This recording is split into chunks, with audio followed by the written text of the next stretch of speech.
सबको जय मसीह की। मेरे प्रियो, आज हम एक ऐसे महान समाज सुधारक और प्रोटेस्टेंट चर्च के संस्थापक डॉक्टर मार्टिन लूथर के जीवन के बारे में जानेंगे। मार्टिन लूथर का जन्म 10 नवंबर 1483 को आइवलेवेन, सैक्सोनी में पवित्र रोमन साम्राज्य के हिस्से में हंस और मार्गरेट लूथर के परिवार में हुआ था। उन्हें एक कैथोलिक के रूप में बपतिस्मा दिया गया था। उनके पिता तांबे की खानों और स्नेहितरों के एक पट्टाधारक के रूप में कार्य करते थे, जबकि उनकी मां एक मेहनती महिला थी। उनके कई भाई बहन थे और वह अपने भाई जेकब के सबसे करीब थे। मार्टिन के पिता मार्टिन के लिए बहुत बड़ी महत्वाकांक्षा रखते थे और वे चाहते थे कि वे वकील बने। उन्होंने सुनिश्चित किया और उसे 1488 में मैनसेफील्ड के एक लैटिन स्कूल में अध्ययन के लिए भेज दिया। मार्टिन ने पूरी लगन लैटिन भाषा में गहन प्रशिक्षण प्राप्त किया और 10 कमांडमेंट्स, लॉर्ड्स प्रेयर, प्रेरितों के पत्र और सुबह और शाम की प्रार्थनाओं को भी सीखा। और उसके बाद वह सन 1497 में कॉमन लाइफ के ब्रेथरेन द्वारा संचालित एक स्कूल में ले जाया गया और उसके बाद उन्होंने उस समय जर्मनी के सबसे प्रतिष्ठित विश्वविद्यालयों में से एक एर्फर्ट विश्वविद्यालय में दाखिला लिया। मित्रों, उसके बाद उन्होंने 1502 में उदार कला में स्नातक की उपाधि प्राप्त की और 3 साल बाद मास्टर डिग्री प्राप्त कर ली।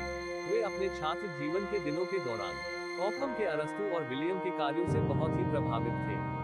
उनके पिता चाहते थे कि वे वकील बने, लेकिन मार्टिन लूथर अब धर्म में अधिक रुचि रखने लगे थे। 1505 में घटी एक घटना ने उनके जीवन का मार्ग ही बदल दिया। वह एक दिन घोड़े पर अपने विश्वविद्यालय से लौट रहा था, तब वह एक तूफान में फंस गया और अचानक उसके पास एक बिजली का जोरदार झटका मारा।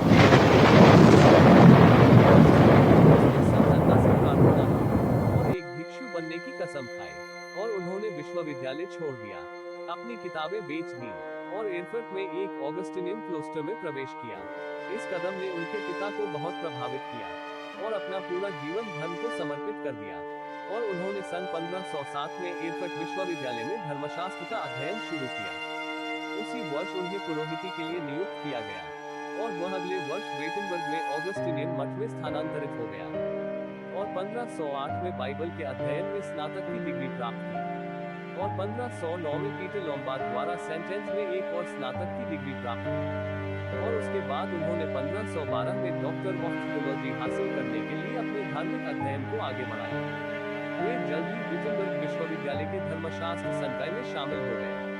फिर 1517 में पोप लियो एक्स ने सेंट पीटर की बेसिलिका बनाने में मदद करने के लिए एक नए दौर की घोषणा की। इस कदम ने लूथर को बहुत नाराज किया। मार्टिन ने एक पुस्तक रोड द 95 थीस लिखा और जिसमें उन्होंने कैथोलिक चर्च की कुछ मान्यताओं की कड़ी आलोचना की और सुधार का आह्वान किया। इसके बाद उन्होंने विश्वविद्यालय के चैपल दरवाजे पर पाठ का नामकरण किया और जन जन को वितरण के लिए अपने समान विचार वाले मित्रों के साथ प्रतियां भी साझा की। द 95 थेसिस का प्रसार पूरे जर्मनी और यूरोप में हुआ, जो फ्रांस, इंग्लैंड और इटली तक पहुंचा। इस प्रकार प्रोटेस्टेंट सुधार की शुरुआत हुई। लेंज और मैग्डेबर्ग के आर्कबिशप अल्ब्रेक्ट को लूथर के द 95 प्रेस के साथ निरूपित किया गया था और उनके रुख के खिलाफ रुख के रूप में आर्कबिशप को खुद को राजस्व से एक पोप डिस्पेंस का भुगतान करने की आवश्यकता थी। इस प्रकार वह पाखंडी के लिए जांच की थी और यह रोम के लिए भेजा। शोध प्राप्त करने पर पोप लियो एक्स ने लूथर के खिलाफ पोप के धर्मशास्त्रियों और दूतों की एक श्रृंखला तैनात की, लेकिन इसने लूथर को अपने मन की बात कहने से नहीं रोका। वास्तव में इसने उनके विरोधी धर्मशास्त्र को मजबूत किया। अब उन्होंने यह भी कहा कि बाइबल ने पोप को शास्त्र की व्याख्या करने का विशेष अधिकार नहीं दिया है और उसने पापल प्राधिकरण पर सवाल उठाया है। पोप ने लूथर के साथ तेजी से निराश हो गए और 1520 में उन्हें एक पत्र भेजा जिसमें लूथर को बहिष्कार की धमकी दी जब तक कि उसने 60 दिनों के भीतर 95 थीसिस सहित अपने लेखन से तैयार 41 वाक्यों को फिर से लागू नहीं किया। लूथर ने पोप की झुंझलाहट को बढ़ाते हुए सार्वजनिक रूप से पत्र को जला दिया। नतीजतन पोप ने जनवरी 1521 में लूथर को बुल डेसेट रोमनम पोम्पिटेम में बहिष्कृत कर दिया। लूथर को अब डॉम ऑफ वर्म्स के सामने पेश होने का आदेश दिया गया, जो होम्स के साम्राज्य के संपदा की एक सामान्य सभा थी जो वर्म्स में हुई थी। 1521 में डोर ऑफ वर्म्स के सामने आदेश दिए गए लूथर दिखाई दिए। सम्राट चार्ल्स वी ने इंपीरियल डाइट की शुरुआत की, जहां लूथर को उनके लेखन की प्रतियों के साथ प्रस्तुत किया गया और पूछा गया कि क्या वह अपनी सामग्री के साथ खड़े हैं। उन्होंने अपने लेखन को याद करने से इनकार कर दिया और इस तरह उन्हें एक विधर्मी, एक डाकू घोषित कर दिया गया। ल्यूथर को गिरफ्तारी के जोखिम का सामना करना पड़ा और उसके दोस्तों द्वारा उसकी भागने में मदद की गई। वह ईसेनच में वॉटबर्ग कैसल में बस गए, जहां उन्होंने अपने कामों को जारी रखा। उन्होंने न्यू टेस्टामेंट का ग्रीक से जर्मन में अनुवाद किया और ऑन कन्फेशन, चाहे पोप के पास पावर टू रिक्वायरमेंट इट और वी मॉनेस्ट वन पर मार्टिन ल्यूथर की जजमेंट के निबंध लिखे। अपने बाद के वर्षों के दौरान उन्होंने एक नया चर्च ल्यूथरनवाद का आयोजन किया और कई अनुयायियों को प्राप्त किया।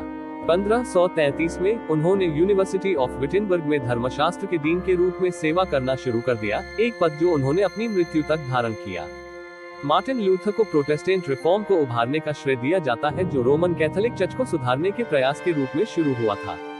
उन्होंने पोप के अधिकार को चुनौती दी और अपने लेखन के माध्यम से कुछ ईसाई सिद्धांतों को सुधारने का प्रयास किया। इसके अलावा उनके भजनों ने ईसाई धर्म के भीतर सामूहिक गायन के विकास को प्रेरित किया। उन्होंने हिब्रू और प्राचीन ग्रीक से जर्मन भाषा में बाइबल का अनुवाद किया, जिसने धर्मग्रंथों को आम आदमी के लिए अधिक सुलभ बना दिया, जिससे चर्च और जर्मन संस्कृति पर जबरदस्त प्रभाव पड़ा। उनके अनुवादों ने न केवल ईसाई धर्म को लोकप्रिय बनाने में मदद की, बल्कि जर्मन भाषा के एक मानक संस्करण के विकास में मदद की। उन्होंने द 95 थीस को लिखा, जिसे व्यापक रूप से प्रोटेस्टेंट सुधार के लिए प्रारंभिक उत्प्रेरक माना जाता है। शोधकर्ता कैथोलिक चर्च की अभद्रता और विरोधात्मक लिपियों, विशेषकर भाई भतीजावाद, सूदखोरी और बहुवाद को बेचने की प्रथा पर सवाल उठाते रहे और पाप क्षमा के लिए अनुयायियों से पैसे लेकर पाप क्षमा किए जाने और स्वर्ग जाने के टिकट वितरण के विरोध में आवाज उठाई। और उसके बाद उन्होंने कैटरीना वॉन बोरा से शादी की।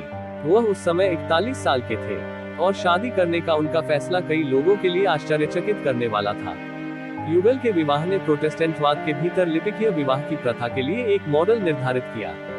उन्होंने एक खुशहाल शादी की, जिसके परिणामस्वरूप 6 बच्चों का जन्म हुआ। वह अपने बाद के वर्षों के दौरान बीमार स्वास्थ्य से पीड़ित था, गुर्दे की पथरी, गठिया, हृदय की समस्याओं और पाचन विकारों जैसी कई बीमारियों से ग्रस्त था। 62 वर्ष की आयु में 18 फरवरी 1546 को उनकी मृत्यु हो गई। मार्टिन ल्यूथर को सुधार आंदोलन में एक प्रभावशाली और विवादास्पद व्यक्ति माना जाता है। उन्हें 18 फरवरी को संतों के लूथरन कैलेंडर में और एपिस्केल संयुक्त राज्य अमेरिका के संतों के कैलेंडर में एक स्मरण उत्सव के साथ सम्मानित किया गया। मित्रों, डॉक्टर मार्टिन ल्यूथर का जीवन से आपको क्या शिक्षा मिली? कमेंट करके बताएं। ऐसे ही रोचक विषयों को जानने के लिए चैनल को सब्सक्राइब जरूर कर लेना। किसी नए विषय के साथ आपसे पुनः भेंट होगी। प्रभु आपको आशीष दे।